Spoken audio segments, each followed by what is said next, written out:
Imagine dialing 911, right? Bringing a sworn law enforcement officer with a badge and a gun out to your house, all to mediate this tense, high-stakes hostage negotiation. Okay, color me intrigued. Over what? Over a pair of tweezers and like half a bottle of Pantene conditioner. Wait, seriously, hair conditioner. I am dead serious. Welcome to small town Wisconsin, you guys. Today we are doing a deep dive, cracking open the actual unedited police and sheriff dispatch logs of Langlade County and the city of Antigo. And for anyone not from around here, that's pronounced Antigo. Yeah, you definitely want to get that pronunciation right. Exactly. So we've got the reports from the week of April 6th through April 13th, 2026. And let me tell you, the neighborhood drama is just piping hot this week. It really is. But before we get into all the dirty tea, I do want to assure you listening, we're keeping it classy. Always. We are talking pure, unadulterated gossip, but no names, no specific house addresses, just the wild, weird, and honestly surprisingly deep community moments that everyone secretly loves to read about over their morning coffee. It's a brilliant stack of documents, really. I mean, when you look at rural police dispatch logs from early April, you aren't just looking at a laundry list of misdemeanors. Yeah, no. You're watching a community physically thaw out. The snow is finally melting, people are shaking off the cabin fever, the animals are moving around, and human nature basically starts crashing headfirst into actual nature. Okay, let's unpack that collision. Because you just can't talk about northern Wisconsin without talking about the wildlife. And this week, the animals and, honestly, their owners were causing absolute chaos. Oh, absolutely. I want to start with the classic loose dog saga over on South Superior Street. Ah, right. The mixed breed dog from April 6th. Yeah. So a caller reports this dog claiming it straight up tried to attack them. Which is terrifying. Right. This is a serious municipal complaint. Yeah. So the deputy goes out, knocks on the door, and talks to the owner. And the owner casually drops the most Midwest defense imaginable. They tell the officer that the dog, quote, did not try and bite anyone. And then they just shrug and add, well, the dog is just out often. Just out often. Wow. Like that makes it completely fine. Oh, don't worry about Buster. He's just out often. What's fascinating here is that they're operating on an entirely different set of rules. Just out often is a fantastic phrase because it takes what is technically a municipal violation, like, having an unrestrained animal, and completely reframes it as a neighborhood personality quirk. Right, like it's just a fun little trait. Exactly. In a rural setting, the official rules of town living are frequently treated as, well, loose suggestions. It's heavily dependent on how much your neighbors are willing to tolerate you. Well, the tolerance was definitely tested this week because the animal chaos just turned into a full-blown Noah's Ark situation out there. It really did. Down by Aurora Street and Fifth Ave, an injured deer is just wandering between buildings, and the local authorities are scrambling, coordinating with town chairman to get the animal to HIWS. Which is the Humane Animal Welfare Society, for context. Yes, thank you. And that process is really telling about how these communities function. Wait, can you explain that a bit? Because for anyone listening who isn't from a rural township, a town chairman sounds like, I don't know, a guy in a suit with a gavel sitting in a boardroom. Right, yeah. But that's not what's happening here, is it? Not at all. In these rural Wisconsin townships, they don't have a mayor and a massive city hall staff. A town chairman is often just a local farmer or like a hardware store owner. Just a regular guy? Yeah, and he gets a frantic phone call at 2 in the morning and has to physically go figure out what to do with a rogue deer. Geese. And notice how quickly that safety net activates. Dispatch doesn't just write a ticket and walk away, They manage the ecosystem. They know exactly which local volunteer or shelter to call. Managing the ecosystem is a full-time job, especially when someone just drives up to the Quick Trip South at 1:20 in the morning and casually drops off a stray dog. Just leaves it there. Just, here you go, Quick Trip, handle this. I mean, come on. But honestly, my absolute favorite piece of the ecosystem this week involves a truck, a ditch, and a very, very creative excuse. Oh, I know where this is going. Out on Ormsby Road in County Road J, a deputy finds a pickup truck that has gone completely off the road and literally nosedived into the ditch. Just totally stuck. Totaled in the ditch. The deputy walks up, asks the driver what on earth happened, and the driver looks him dead in the eye and says he was out there checking for beavers. A sudden off-road beaver inspection. I'm sorry, but checking for beavers has to be the Midwestern equivalent of saying, the dog ate my homework, when you just took a corner a little too hot in your Chevy, right? It's pretty creative, but it's actually a fascinating localized reflex. Really? How so? Well, in a tight-knit community, you don't want to admit to a humiliating driving error that the whole diner is going to be talking about by 6 a.m. Oh, for sure. The gossip travels fast. Exactly. So you deflect to the wildlife. It's a completely socially acceptable excuse in the woods.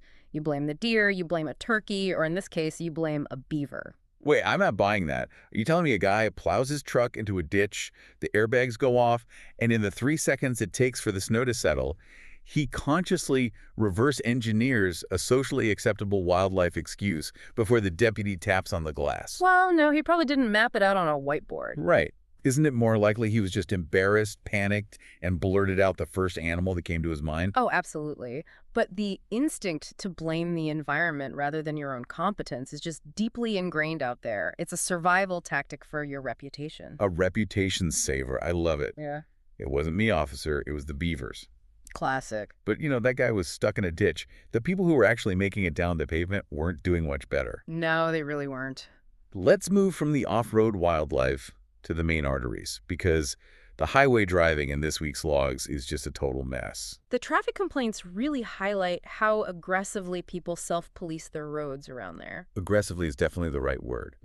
Out on US 45, dispatch gets a furious call about a white Bronco swerving all over the road. Yeah, that was a wild one. The caller is fully convinced this person is dangerously intoxicated, crossing into Langlade County, putting everyone at risk. So deputies scramble, they track the Bronco down, pull it over, and run a full field sobriety test. And what did they find? Totally negative. Completely sober. Just a spectacularly terrible driver. Which, in a way, is almost more terrifying than if they had been drinking. Wait, why do you say that? Well, I mean, you can sober up, right? But you can't sober up from just being inherently bad at steering. That is such a good point. You're just permanently a menace. Exactly. And then on that same stretch of Highway 45, a caller spots an orange Toyota Tacoma, again, just swerving everywhere. Deputy pulls the Tacoma over, walks up to the window, and the driver just openly admits, yeah, I was texting and driving. Just a casual confession right there on the shoulder. Just hands over the guilt. You caught me. The honesty is striking, really, but it speaks to the high stakes of rural mobility. These aren't city streets with stoplights every block. Right, where you're going 20 miles an hour. Exactly. These are high-speed rural arteries. The community is hypervigilant and calls these things in because a mistake out there doesn't just mean a fender bender. It means a severe accident miles away from the nearest hospital. That hypervigilance definitely turns into a spectator sport, too. Oh, for sure. Kick the Menards flood incident. Over by Pioneer Road and State Road 64, a heavy spring rain just floods the road. A caller reports it to dispatch, noting, very proudly by the way, that they smartly decided not to drive their own car through the deep water. Good for them. Right. But they didn't hang up. They stayed on the line, sitting in their car, just to tell the dispatcher that they were currently watching a truck plow right through the water anyway. Wow. I can just picture this caller sitting there sipping out of a thermos, fully judging this truck driver like it's dinner theater. It is the local theater of the commute. But, the ultimate story of highway travel this week has to be the hitchhiker on State Road 64. Oh my gosh, here's where it gets really interesting. It's quite the visual. So there is a guy walking down the side of Highway 64 carrying a suitcase. Deputies pull over to check on him, and he says he is trying to hitchhike his way to Minnesota. Which is a long walk. A very long walk. Now, the deputies actually want to help him out and give him a ride, but there's a problem. Between the back seat cage and their gear, they literally do not have enough room in the squad car for both the guy and his giant suitcase. The logistics of rural policing. Right. So they compromise, they squeeze him in, drive him exactly to the county line, drop him off on the shoulder, and basically just wish him luck walking west. Good luck on your journey. It's like a real-life game of Oregon Trail. Except instead of dying of dysentery, your journey just gets paused by a Langlade County logistics. It's a funny visual, definitely, but it gets right at the heart of the concierge policing model in low-crime rural areas. The concierge policing model, what does that actually mean? Well, out in the woods, the social safety net is the person with the badge. Okay, sure. There's no Uber, there's no Travelers Aid Society, no 24-hour bus terminal, so deputies often act as impromptu social workers or travel guides. I never thought of it that way. Yeah, they assessed the hitchhiker, realized he wasn't a threat, and because they had the time and the mandate to keep the roads clear, they provided what logistical support they could. Just a little lift. Right. It's problem solving rather than just strictly law enforcing. Just a little bump over the county line. You're out of our jurisdiction now. Have a safe trip to Minnesota. Exactly. But, that hitchhiker could just walk away from whatever he was leaving behind. What happens to the people who can't leave? Ah, the neighbors. The ones trapped next to each other on a property line. Because when we turn our gaze to the people who stayed home this week, the friction gets unbelievable. The domestic and civil complaints. This is where the real interpersonal dynamics, and let's be honest, the grudges come to the surface. Grudge is putting it lightly. Let's warm up with a midnight noise complaint on April 12th. Okay. Neighbors call the cops because the people next door are pounding on the walls and screaming at midnight. Yikes. The police show up, knock on the door, and the official resolution in the log. The residents advised the cops that they were just, quote, wrestling. The fact that wrestling made it into the official dispatch log with zero further explanation is just incredible diplomatic restraint by that officer. Right, like, yep, wrestling, moving on. Let's just leave that one to the imagination. Probably for the best. But the petty disputes get so much more intense. On April 6th, officers are called out for a property line dispute between neighbors, which, happens. Sure, very common. But here's the kicker. The cops are called out while the official surveyor is actively standing in the yard. Now that is a massive red flag for a breakdown in communication. Hold on, though. If you're paying a surveyor hundreds of dollars to literally map the earth using GPS and lasers, why would you care what a sheriff's deputy thinks of the property line? The cop doesn't know where the line is. Exactly. But you see, they weren't looking for a definitive geographical authority. What were they looking for then? They wanted an emotional authority. A surveyor just puts a stake in the ground. A deputy with a uniform validates your anger and tells your neighbor to back off. They wanted an audience for their grievance. An audience for their grievance. Wow, that is deep. Well, the emotions were definitely running high in what I am calling the mother-in-law heist. Ah, this one is rough. We have a caller whose boyfriend is currently sitting in the county jail. So what does the boyfriend's mother do? She marches onto the caller's property and starts stealing her gardening items. Unbelievable. Just some light landscaping theft to cope with her son's incarceration. It's a form of retaliation expressed entirely through highly localized domestic items, which actually perfectly sets up the most complex, chaotic civil dispute of the entire week. Oh yes, the Elcho or El Checo for the locals' caregiver feud. It's a masterpiece of tension. You literally cannot write this stuff. It starts at 5 p.m.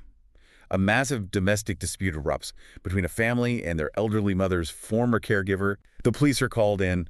There are boundary issues, yelling, trespassing accusations. Just total chaos. And what is the root cause of this massive screaming feud?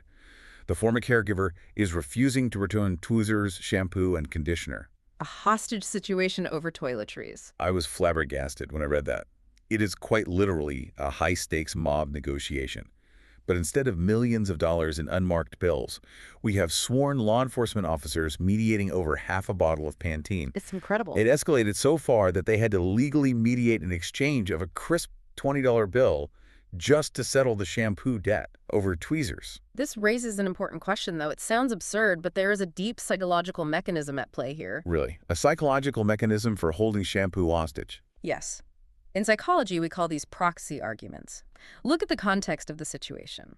This family is dealing with the caregiving of an elderly parent. Right.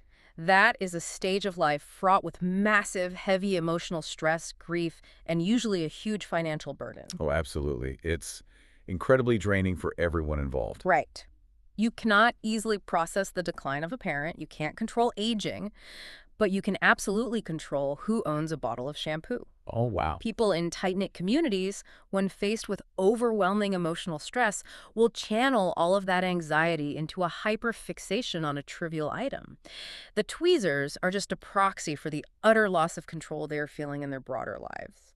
Think about your own life for a second, right? Yeah. To you, the person listening to this right now, the last time you got furiously angry at your spouse or your roommate for leaving a coffee mug on the counter? Yep. Were you actually mad about the mug, or were you having a Langlade County tweezers moment?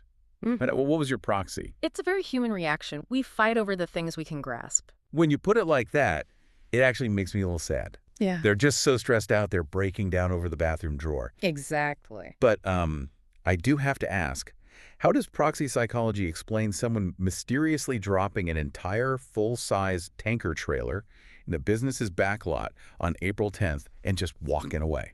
Well, occasionally a dropped tanker trailer is just a dropped tanker trailer. I can't psychoanalyze terrible logistics. Hey, where did I park my massive commercial tanker? Just incredible. Some things just remain a mystery. But while these petty disputes and wild excuses are hilarious, there is a flip side to all of this neighborly nosiness. There is. As much as these people are calling the cops on each other over property lines, they are also genuinely looking out for each other. The welfare checks in these logs are really the emotional core of the community. They really are. Take the Burgert Lane welfare check on April 9th. A guy who buys scrap vehicles is driving his route through the neighborhood, and he stops at a house. He notices the vehicles in the driveway have expired tags, and there's a pile of old packages sitting on the doorstep. Now, he doesn't even know the homeowner. He's just a guy looking for scrap. Right, just passing through. But he feels something is off, so he calls the sheriff to request a welfare check. Which triggers that village surveillance system we talked about earlier. Exactly. The deputy does a deep dive, they track down the property owner and so find a working phone number, get a medical monitoring service on the line, and eventually track the woman down to make sure she's breathing. And it turns out she is perfectly fine. She was just out for a morning walk and getting lunch with her neighbor. Oh, that's great. But the fact that a random scrap metal buyer cared enough to notice the packages and make the call, it proves that the village mentality is alive and well. Exactly. If you live in Langlade County and your routines change or your Amazon boxes pile up, someone will notice and someone will call it in. It is a built-in surveillance system, but one rooted entirely in care. Rooted in care, and unfortunately, occasionally rooted in total technological incompetence. Oh, here we go. Because while the village is looking out for each other, they are also accidentally terrorizing the 911 dispatchers with what I'm calling the SOS plague. The accidental dial logs are staggering this week. It's a plague. We have multiple 911 hang-ups that required officers to physically investigate. And the culprits. A toddler playing with an Apple Watch on Hoyt Road. Naturally. A guy accidentally hitting the SOS button while trying to set up his new smartphone on Sugar Maple Drive. Yeah. And my personal favorite, a lady out on State Road 55, who called 911 because she shoved her phone into her pocket a little too aggressively. It's a massive drain on municipal resources, really. It's like we've all bought these digital guard dogs that are trained to detect a heart attack, Right. but they haven't learned the difference between a real medical crisis and us just aggressively shoving our hands into our pockets to grab some cheese curds. The digital guard dog. That is exactly what it is. And think about the dispatchers. They can't just ignore it. No, they can't.